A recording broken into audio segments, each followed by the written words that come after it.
আসসালামু আলাইকুম। আশা করি ভালো আছেন।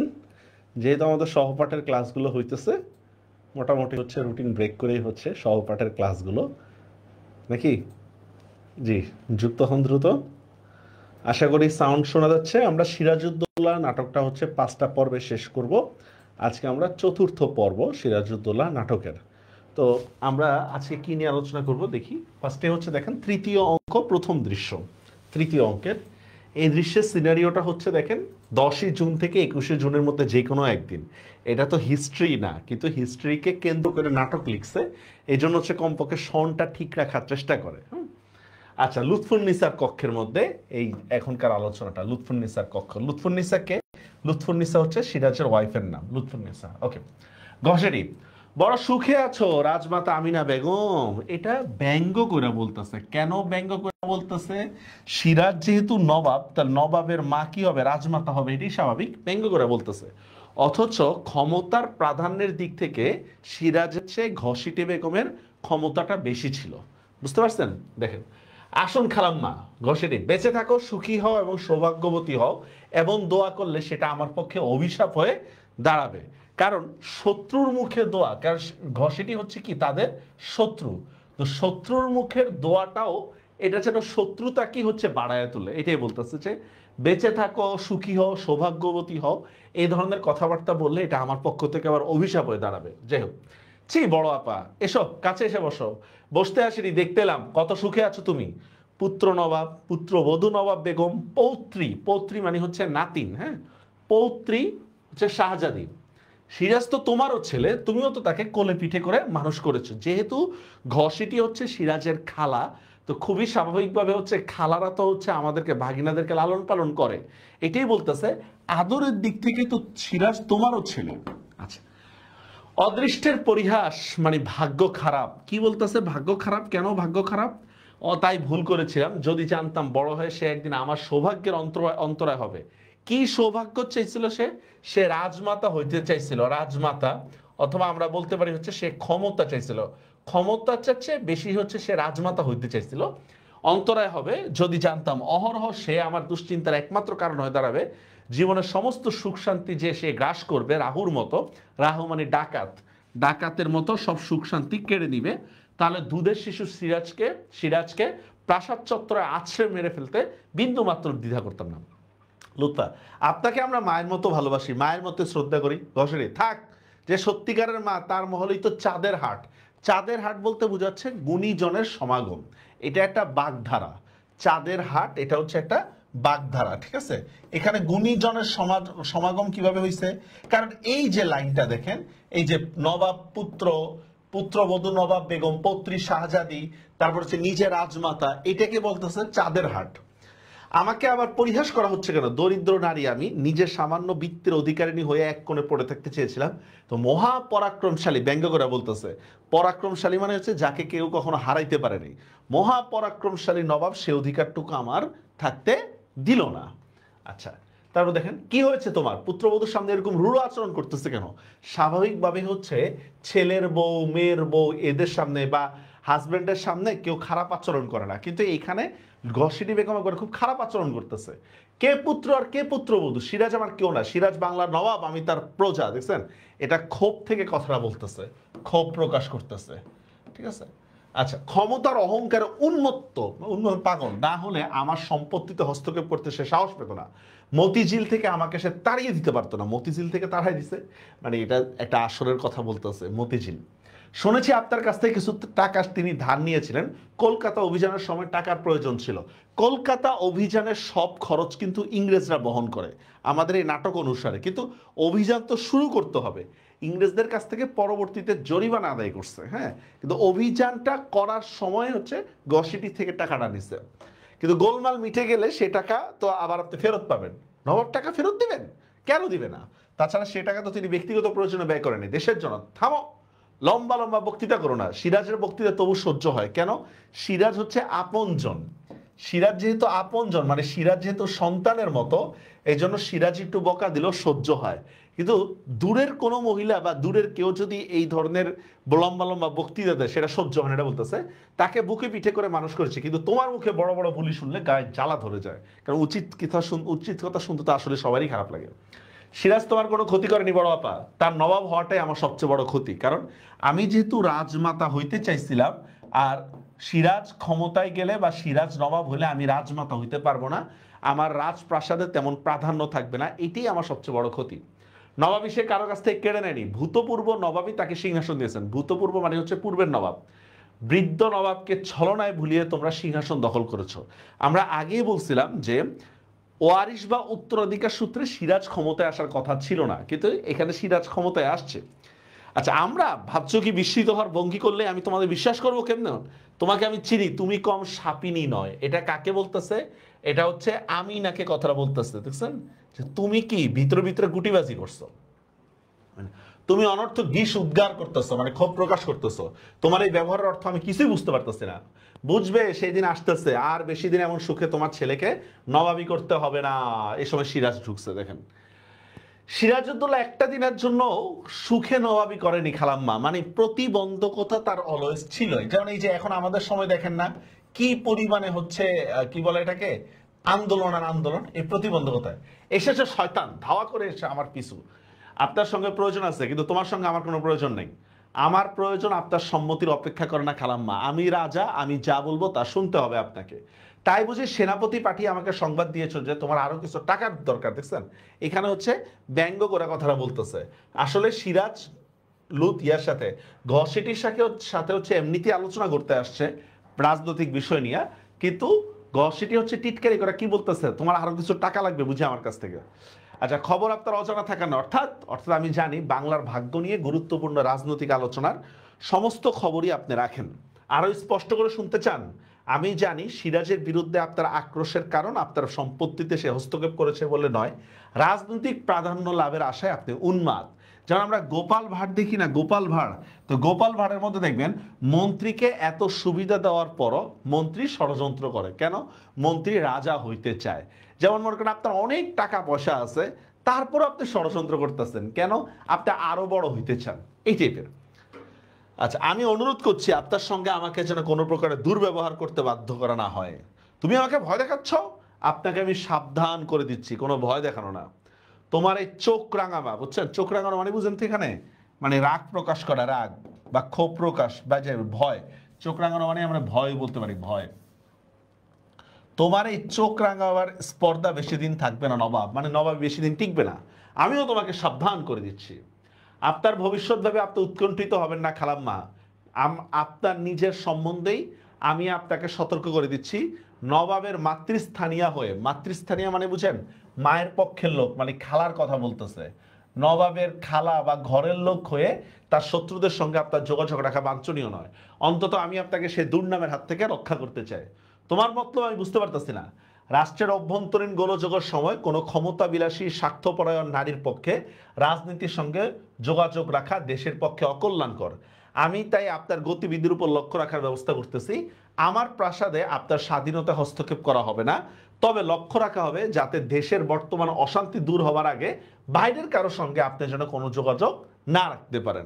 মোট কথা বলে এটাকে নজরবন্দি করা, যে আপনি প্রাসাদে থাকবেন কেন, যে হচ্ছে আপনার যেহেতু পলিটিক্যালি আপনি ইনভলভ হওয়ার সম্ভাবনা আছে, এই দুর্নাম থেকে রক্ষা করার জন্য আপনাকে আমরা বাসার মধ্যে নজর দায়িত্ব রাখতেছি। কষ্ট ক্ষিপ্ত হয়ে ওর অর্থ আমি বুঝি মহামান্য নবাব। দেখেন, শুনেছ রাজমাতা, আমাকে বন্দিনী করে রাখা হলো, এবার বলো আমি তার মা, সে আমার পুত্র, হ্যাঁ বলো। আমি না, এসব লক্ষণ ভালো নয়। দরজার দিকে কিন্তু বড় আপা শুনে যাও, বড় আপা খালাম্মা বড় বেশি অপমান বোধ করতেছেন, তার সঙ্গে অমন ব্যবহার করাটা ঠিক হয়। যেহেতু দেখেন এখানে নরম অন্তর বিষয়, বা তারা হচ্ছে কি দরাজ দিল, আমরা বলতে পারি নরম দিল। মহিলা মানুষ তো একটুতে ইমোশনাল হয়ে যায়।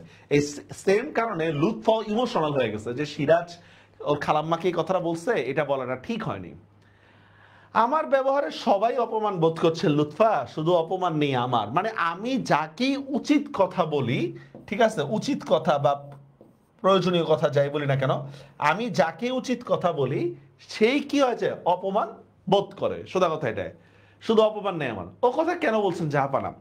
তুমি অন্ধ হলে আর কার কাছে আশ্রয় পাবো বলো, মানে হচ্ছে এখানে তুমি অন্ধ হলে আর কার কাছে আশ্রয় পাবে, এখানে ভরসার কথা বলতেছে।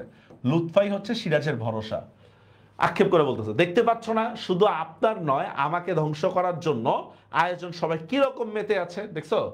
আচ্ছা, তারপর দেখ কিন্তু খালাম্মা আমাকে ক্ষমতাচ্যুত করতে পারলে খালাম্মা সবচেয়ে বেশি খুশি হবেন।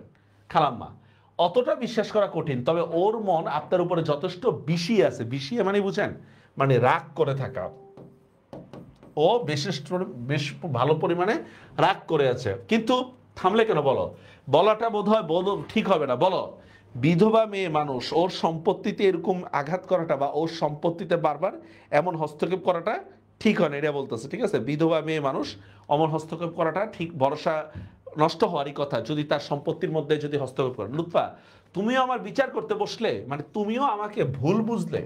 লুৎফাকে বলতেছে তুমিও কি আমাকে ভুল বুঝলে, কি হয়েছে করো, আমি আপত্তি করবো না। দাদু মরার পর থেকে এই ক মাসের মধ্যে আমি এত বদলে গেছি। কেন বদলে গেছে? প্রতিকূলতার কারণে পরিবর্তন। মানে সিরাজের মানসিকতা প্রথমে ভালো ছিল, সিরাজের মানসিকতা চারদিকে এত বেশি ষড়যন্ত্র দেখা তার নিজের মধ্যে হিউজ পরিবর্তন আসছে। এটা বলতেছে আমি এত বদলে গেছি যে আমার নিকট তুমিও তা বুঝতে পারবে না। লুৎফা জাহাপানা সিরাজ মনে পড়ে লুৎফা দাদুর মৃত্যু সজ্জা আমি কসম খেয়েছিলাম কি শরাব স্পর্শ করব না। আমি তা করি নেই, তুমিও জানো লুৎফা আমি তা করি নেই। দেখছেন তাহলে আলীবর্দী খানের মৃত্যুর সময় সিরাজের শপথ কি ছিল? সিরাজ আর কখনো মদ খাবে না। আমি ওসব কোনো কথাই তুলছি না জাহাপানা। আরে বউ জামাই যদি জাহাপানা কয় কেমন দেখা যায়? আচ্ছা আমি জানি, সেই জন্যই বলছি সবকিছু খুঁটিয়ে খুঁটিয়ে বিচার করো। মানে কি এটাকে ন্যায় বিচার করার কথা বলতেছে। তুমি ঘসিটি বেগমের কান্না দেখেই তুমি যদি ইমোশনাল হয়ে যায় তাহলে তো হবে না।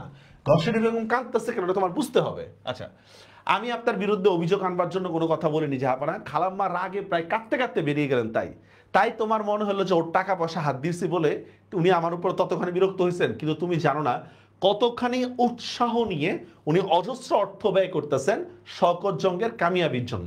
কামিয়াবি শব্দের অর্থ হচ্ছে সাফল্য। শওকত জঙ্গের সাফল্যের জন্য সে কতটা উৎসাহী হয়ে কাজ করতেছে। শুধু শওকত জং কেন, আমার শত্রুদের শক্তি বৃদ্ধির জন্য ওর দান কম নয়। আমি মাফ চাইতেছি জাহাপানা, আমার অন্যায় হয়েছে। লুৎফা এত দেয়াল কেন বলো? দেয়াল কোথায় দেয়াল জাহাপানা? দেয়াল বলতে এখানে বাধা বলতেছে। আমার চারপাশে লুৎফা আমার সারা অস্তিত্ব জুড়ে কেবল যেন দেয়ালের ভিড়।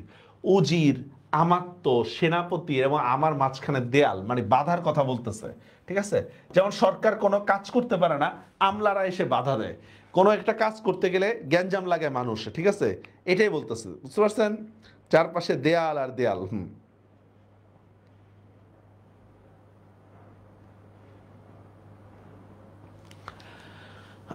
খালাম্মার আমার মাঝখানে আমার চিন্তার আমার কাজের মাঝখানে দেখছেন চারিদিকে হচ্ছে প্রতিবন্ধকতার কথা এখানে বলতেছে। চারিদিকে কি প্রতিবন্ধকতা? আমার স্বপ্ন আর বাস্তবের মাঝখানে, আমার অদৃষ্ট আর কল্যাণের মাঝখানে শুধু দেয়াল আর দেয়াল। জাহাপানা আমি এর কোনোটি ডিঙে যাচ্ছি, কোনোটা ভেঙে ফেলতেছি। ঠিক আছে, কিন্তু তবু সে দেয়াল শেষ হচ্ছে না। লুৎফা আপনি ক্লান্ত হয়েছেন জাহাপানা, মানে দেশ চালাতে চালাতে ক্লান্ত হয়ে গেছেন। মস্তদে বসার পর থেকে প্রতিটি মুহূর্ত যেন 2 পায়ে 10 আঙ্গুলের উপর ভর দিয়ে দাঁড়িয়ে আছি। মানে এখানে প্রতিকূলতা বুঝাচ্ছে। প্রতিকূলতা মানে দেশের ক্ষমতা নেওয়ার পর থেকে এত এত প্রতিকূলতা আসছে বলার বাইরে। ক্লান্তি আসাটা কিছু অস্বাভাবিক নয়, সমস্ত প্রাণ শক্তি যেন নিস্তেজ হয়ে পড়ছে। লুৎফা সমগ্র দুশ্চিন্তা বাদ দিয়ে আমার কাছে 2-1 দিন বিশ্রাম করুন। ঠিক আছে, এই যে ওয়াইফের সলিউশন কোনটা, যে আপনি 2-1 দিন আমার কাছে থাকেন, নিশ্চিন্ত থাকেন, মাইন্ড ফ্রেশ করেন, পরবর্তী কাজ করেন। এটা বলতে থাকেন আমার কাছে 2-1 দিন বিশ্রাম করুন। কবে যে 2 দণ্ড বিশ্রাম পাবো তার ঠিক নাই, আবার তো যুদ্ধে যেতে হচ্ছে। সে কি আমার বিরুদ্ধে কোম্পানির ইংরেজদের আয়োজন সম্পূর্ণ। দেখছেন আমি গিয়ে যদি বাধা না দিই তাহলে তারা সরাসরি রাজধানী আক্রমণ করবে। তার মানে হচ্ছে সিরাজউদ্দৌলা এখানে একটা আক্রমণাত্মক মনোভাব নিচ্ছে। ঠিক আছে, যায় ইংরেজদেরকে যায় যদি সিরাজ যদি অ্যাটাক না করে তাহলে ইংরেজরাই, মানে আমি যদি ডিফেন্সিভ খেলি তাহলে হচ্ছে ইংরেজরা আমার রাজধানী অ্যাটাক করবে, আমাকে অফেন্সিভ খেলতে হবে। ইংরেজদের সঙ্গে তো আপনার বিরোধে মিটপাট হয়ে গেছে। হ্যাঁ আলীনগরের সন্ধি, কিন্তু সেই সন্ধির মর্যাদা 1 মাস না যেতেই তারা ধুলোয় লুটাই দিছে। কজন বিদেশি বেনিয়ার এত স্পর্ধা হয় কি করে? ঘরের লোক অবিশ্বাসী হলে, এই লাইনটা খুব গুরুত্বপূর্ণ, ঘরের লোক অবিশ্বাসী হলে বাহিরের লোকের পক্ষে সবকিছুই করা পসিবল। শুধু একটা জিনিস বুঝে উঠতে পারেনি, ধর্মের নামে ওয়াদা করে, যেমন আমরা এই নাটকের মধ্যে পড়ছিলাম মীর জাফর, জগৎ শেঠ, বাকি যারা আছে সবাই হচ্ছে ধর্মের নামে সিরাজের কাছে ওয়াদা করছিল। তো এটাই বলতেছে ধর্মের নামে ওয়াদা করে মানুষ তা খেলাপ করে কি করে, বুঝলেন? এই জন্যই প্রবাদ বাক্য আছে কি, চোরে না শুনে ধর্মের কাহিনী। নিজের স্বার্থই কি এত বড়? কোনো প্রতিকার করতে পারেননি জাহাপনা? পারিনি, চেয়েছি, চেষ্টাও করেছি, কিন্তু শেষ পর্যন্ত ভরসা পাইনি। দেখছেন? তাহলে এখানে সিরাজের দুর্বলতা ছিল, এখানে সিরাজের কি ছিল? দুর্বলতা ছিল। রাজবল্লভ জগৎ শেঠকে কয়েদ করলে মীর জাফরকে ফাঁসি দিলে হয়তো প্রতিকার হতো। দেখছেন কি চাইছিল? মীর জাফরকে ফাঁসি দিতে। এখন আপনি যদি শত্রুকে শাস্তি দিতে ভয় পান তাহলে তো হবে না, শত্রু তো আপনাকে অ্যাটাক করবেই।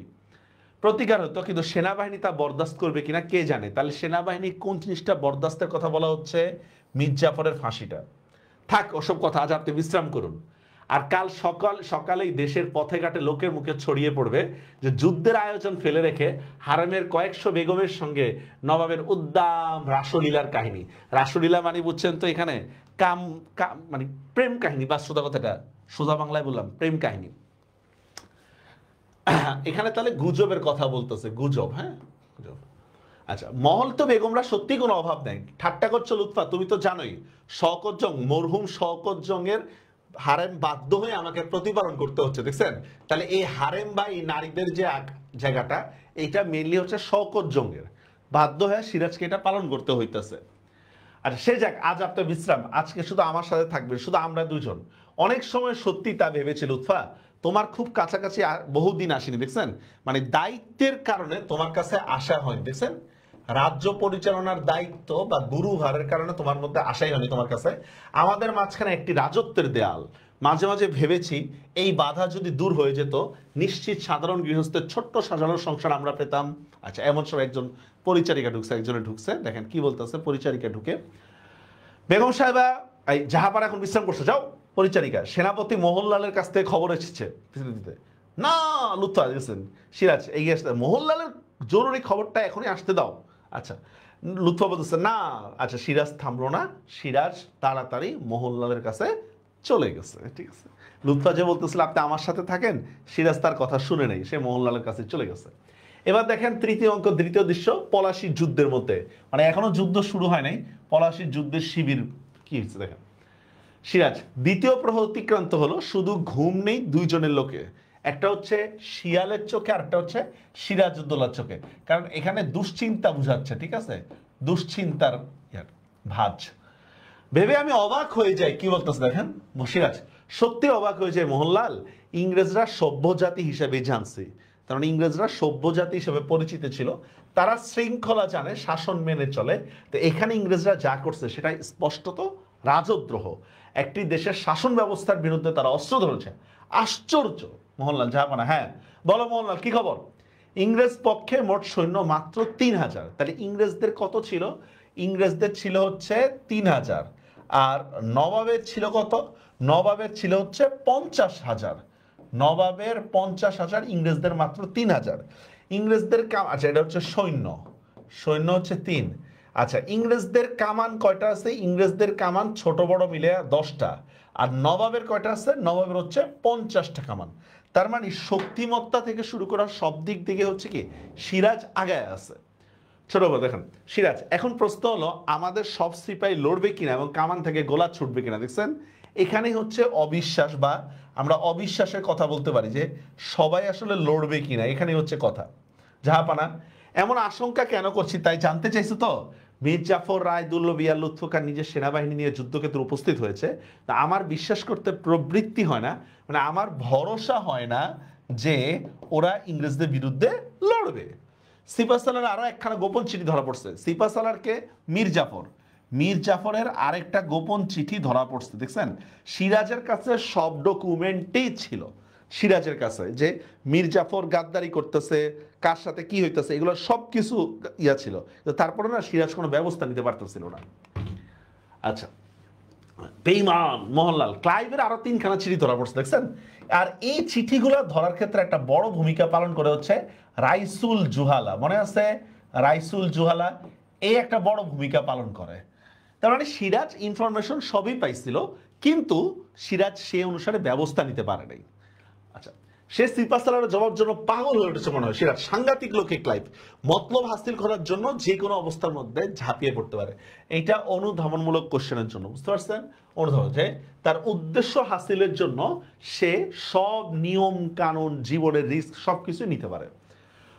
ওর কাছে সবকিছুর জন্য বড় রকমের জুয়া খেলা, তার মানে সে প্রচুর ঝুঁকি নিতে পারে। কি বোঝা গেল? সে প্রচুর ঝুঁকি নিতে পারে। কে? ক্লাইভ।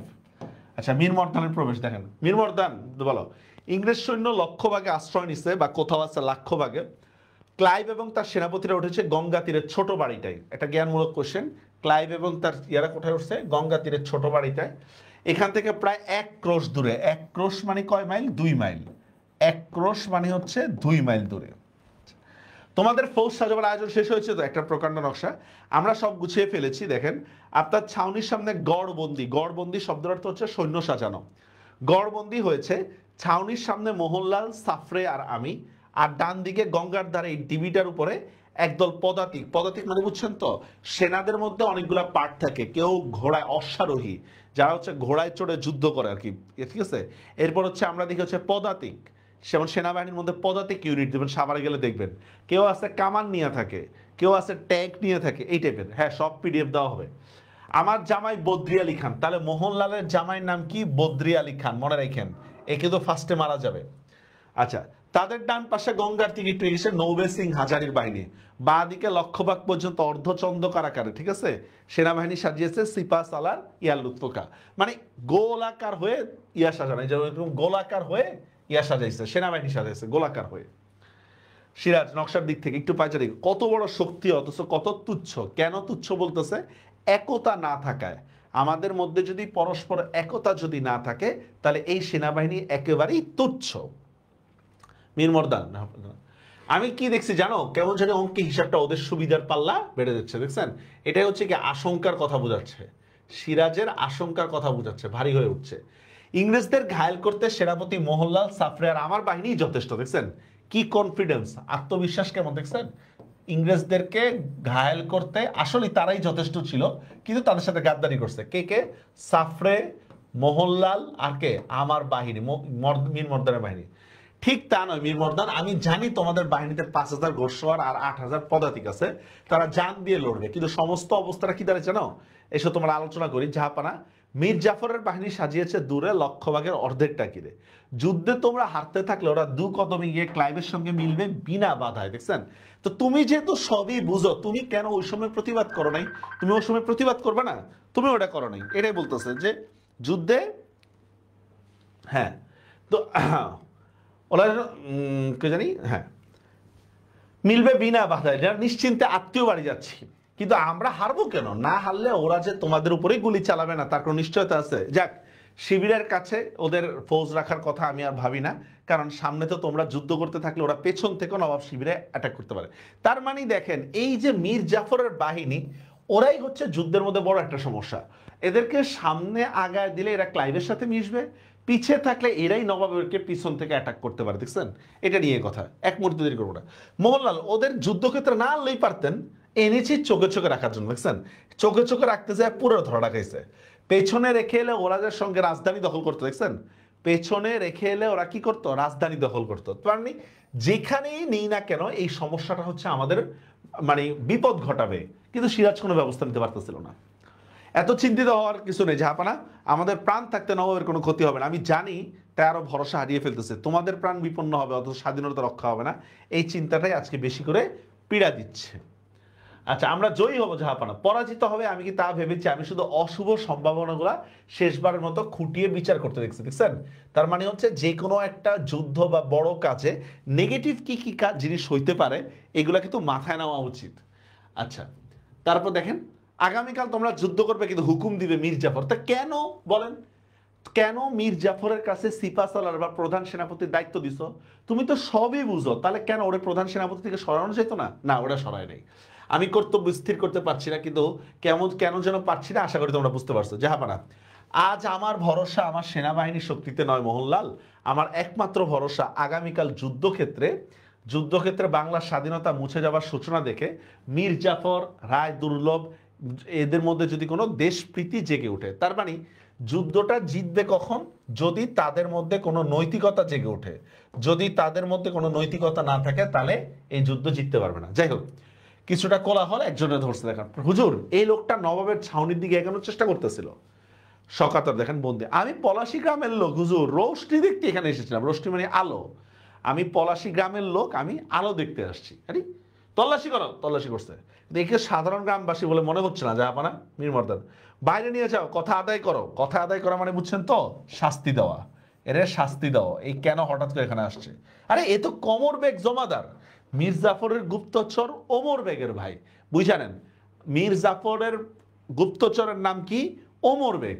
তার ভাই হচ্ছে কমর বেগ। মনে রাখেন, ওমর হচ্ছে মীর জাফরের সাথে মিলছে, আর কি কমর হচ্ছে তার ভাই।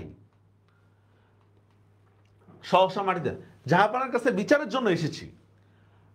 আমাকে আসতে দেয় নাই, তার চুরি করে হুজুরের কদম মুবারকে ফরিয়াদ জানাতে এসেছি। কি বিচার? কি হয়েছে তোমার? আমার ভাইকে সেনাপতি মহল্লার হুকুমে খুন করা হয়েছে। আরে স্বাভাবিক বিষয়, গুপ্তচর ধরা খাইলে কি, গুপ্তচুরি করতে গেলে যদি কেউ ধরা চায় তাহলে তার হচ্ছে জীব বাঁচা রাখা যাবে না তাকে। সোজা কথা এটাই। মোহনলাল দেখছেন, সিরাজ রাগ করছে। গুপ্তচর ওমর বেগ জমাদার হাতে হাতে ধরা পড়ছিল। ক্লাইভের চিঠি ছিল তার কাছে। প্রহরীদের হাতে ধরা পড়ার পর সে পালাবার চেষ্টা করে, দেখছেন, প্রহরীদের হাতে ধরা পড়ার পরে ফলে প্রহরীরা তলোয়ার ঘায়ে সে মারা যায়। সিরাজ অবিশ্বাসের দৃষ্টি, দেখছেন, সিরাজ তাও মোহনলালে বিশ্বাস করতে পারেনি। এত নরম দিল বা সফট কর্নার নিয়ে হচ্ছে দেশ চালানো যায় না। আচ্ছা, যেন সব দোষ ঢাকার চেষ্টা। দেখেন, সে চিঠি জাহাপানার কাছে আগেই দাখিল করা হয়েছে। সিরাজ দেখেন, কথায় কথায় মৃত্যু বিধান করাটাই শাসকের সবচাইতে যোগ্যতার পরিচয় কিনা সেই বিষয়ে আমি নিঃসন্দেহ নই মোহনলাল। মানে মনে চাইলেই কি কাউরে মেরে ফেলা, দেখছেন, এখানে নিষ্ঠুরতা বোঝাচ্ছে।